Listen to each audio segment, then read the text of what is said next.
Magandang araw po mga ka-TH. Ang ibabahagi po natin ngayon ay video tungkol po sa isang site na meron pong letter C o pwede nating tawaging sunset na sign. Ang letter C mga ka-TH or sunset, marami pong ibig sabihin. Pwede siyang direksyon, pwede siyang stone map. Ito po yung halimbawa mga ka-TH. Lesson 101 muna tayo ka-TH. Ito yung halimbawa ng isang letter C. Pwedeng ganito. Ito, pwede rin ganito, pwedeng ganyan. Depende po yun sa pagkasulat. Ang ibig sabihin yan, ang direksyon yan, kapag ka nakakita ka ng letter C na ganito, ang direksyon niya papunta rito. Ayan, hindi yan. Diba yan? Pwede rin siya dito patalikod ang direksyon. So, opposite direction po pwede sa kanya. Pwede rin siya sa kanya. Ang iba naman, kapag ka makakita ka ng letter C na ganyan, pwede siyang stone map. Ayan, stone map po siya. Nang ibig sabihin, bato or boulders. Pwede rin siya sa cave. Pwede rin siya sa tunnel. Pwede rin, ang ibig sabihin ay entrance. Marami pong ibig sabihin ang C na sign. At yung ipapakita natin ngayon sa video ay yung tungkol sa bato na tinibag. Yung bato na tinibag, ganito itsura ng bato. Ganito po yung itsura ng bato na yun. Ganyan. Ganyan. Kaso, tinibag yung dito banda. Tinibag. Kaya nawala na ito. Ito, wala na ito. Nawala ito mga ka-TH. Oh. Ito, nawala. Yan. So, nangyari, nag-form siya ng C dito. Nag-form siya ng C. At ang kagandahan niyan, mayroon siyang kaharap dito sa may bandang west na nakaganyan na ba to? Naka-heart. Nakaganyan. Nakaganyan yung bato dito. Sa west direction ito, mga ka-TH, west. At ito namang bato na ito, nasa east direction. So, itong C na ito, dito siya nakaharap. Nasa 7 meters po ang distance niya. 7 meters. Hinukay na namin yung dito banda. Wala kami nakita. Hinukay namin dito sa harap. Dito, wala kami nakita. Marami na kaming nahukay dyan pero wala kami nakita. Ito lang ang hindi pa namin hinukay. Hinukay ko dito sa gilid. Ito. Hinukay ko yan dito sa gilid. Ito. Wala akong nakita. Pero hindi ko nakita yung, hindi ko nahukay yung bandang kailaliman nito. Hindi ko dinukot yung mga chamber dyan sa ilalim. Hindi ko pa tiningnan. Kaya yan po ang ibig sabihin ng letter C na ito. Ayan. Kasi, tama tayo sa direksyon na ito. Ipagpalagay natin ito, letter C nga ito, pero magiging west direction po siya. Sunset ang ibig sabihin. Kasi, meron tayong guide dito na nagsasabi na sunset nga. Parang ganito. Ayan o. Setting sun. Ayan. Setting sun. Looking west. So, dito, yung bato na ipapakita natin mamaya sa video, wala na itong guhit na ito. Ibig sabihin nito, dotted itong line na ito, nawala na, tinibag na ito. Kaya ang natira, ito na lang yung natira. Ito na lang. Kasi tinibag na nga ito. Pero kung i-imaginein mo, parang araw pa rin siya mga ka-TH. Kaso lang, nawala na ito, tinibag na. Kaya ibig sabihin, sunset or west direction. So, tama po yung direction na ibinigay niya dito. So, ito yung titirahin natin. Ito yung ipapakita ko ngayon sa video na ito mga ka-TH. Antabayanan nyo po dahil susunod na po ang video na mismong sa actual na mga bato.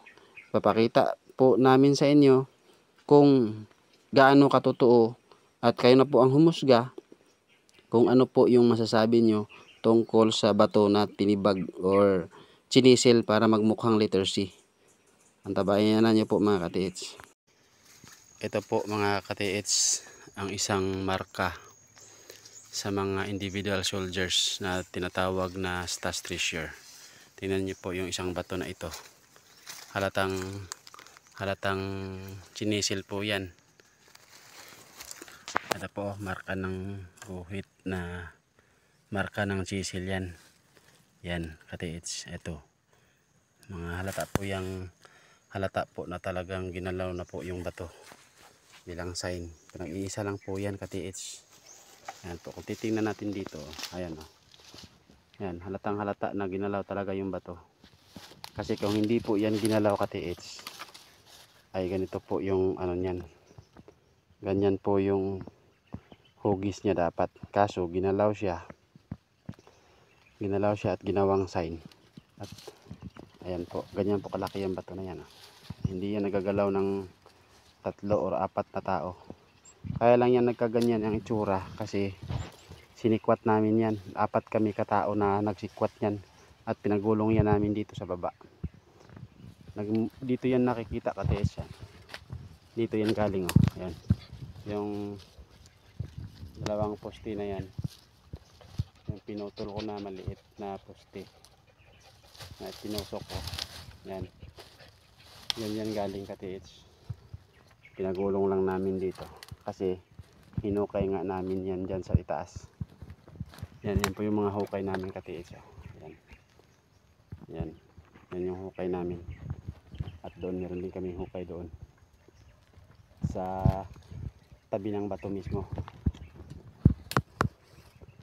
At nung hinukay namin yan, wala kami nakita, katiis. Wala kami nakitang object.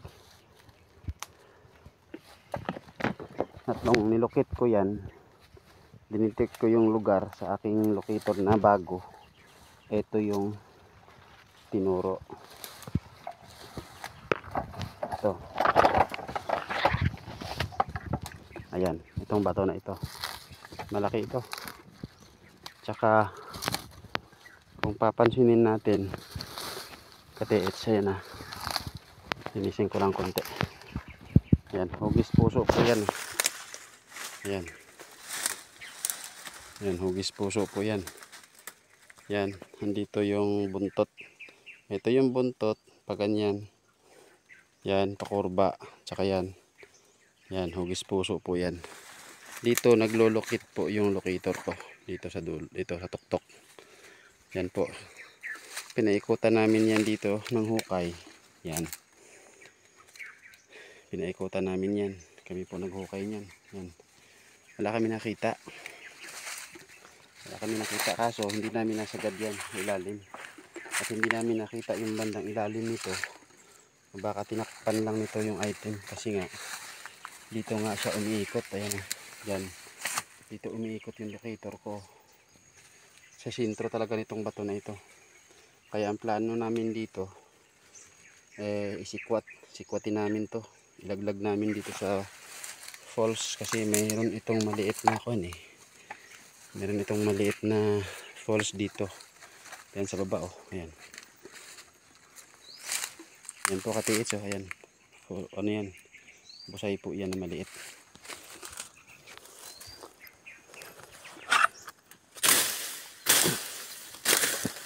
Yan. Ayan, kitang-kita nyo. Yan po. Yan, malalim yan. Busay po yan. Yan, maliit na busay ito. Nasa tuktok talaga ito. Yan o, galing sa kuan. Galing sa mismong busay na yan. 1 meter lang yung kuan. Yan, malalim yan. Mga 10 feet. 10 feet ang lalim yan, katiits o. Itong busay na ito, 10 feet. Saka 1 meter lang galing dyan sa tuktok. Dito, ito na yung bato, 1 meter. Ito, yan, layuan ko ng konti. Ayan po yung bato. Yan. Dito nagtuturo yung pinakita ko kanina, yung nag-letter C na tinibag na bato, yung sinisil talaga. At doon, yan dyan banda. Doon siya banda. Sa east direction yun. Yung galing yung sign, nandoon po yung east direction po yun. At saka itong bato na ito, yung tinuro, ito. Dito yung west direction. Dito nakaturo yung yung marka na chinisil. Sinilsil talaga. Dito yun siya nakaturo. Kaso lang, problema namin dito, paano sikwatin itong bato na ito. Ngayon, meron kaming jack, yung ginagamit sa sasakyan. Yan, kung kaya ba ito ng jack namin. Ito siguro yung gagawin namin. Sikwatin namin tong bato, kasi dito nga, umiikot yung locator ko sa sentro ng bato na ito. Sikwatin namin to, ipagulong namin dito sa baba. Kaya, sa mga ganong sign katiits, madali lang po yun, kasi yan po yung tinatawag na stash treasure, na isang sign lang. At pag nakita mo na yung sign na yun na maliit, malapit lang doon yung deposit. Tsaka isang deposit lang din po yun katiits, na kapag patulad nito, pag nasikwat itong bato na ito, nasa ilalim lang po nito yung stash treasure na tinago. Mga maliliit lang po yan, malamang sinuksok lang sa ilalim, sa mga maliliit na chamber, malamang sinuksok lang yan, o kaya dinaganan ng bato na ito katiits. Kaya antabayanan nyo yung part 2 ng video na ito, kasi ipapakita din namin kung ano yung resulta ng stash treasure na ito. Antabayanan nyo mga katiits sa sunod na video. Maraming salamat sa mga katiits natin dyan. Suportahan nyo naman yung video natin, kasi nagsisimula pa lang po tayo. Kaya para sa ibang kaalaman nyo, sa susunod nating video, magagawa pa tayo ng video na kagaya nito, na pangmadalian lang na treasure hunting, na madali lang natin makuha. Kaya mag-subscribe na po kayo, hit niyo po yung notification bell, at saka huwag niyong kalimutang mag-like, para sa susunod na video maipapakita pa namin ang mga kagaya nitong treasure site ng mga maliliit lang. Kaya good luck po sa inyo mga katiits. Bye bye.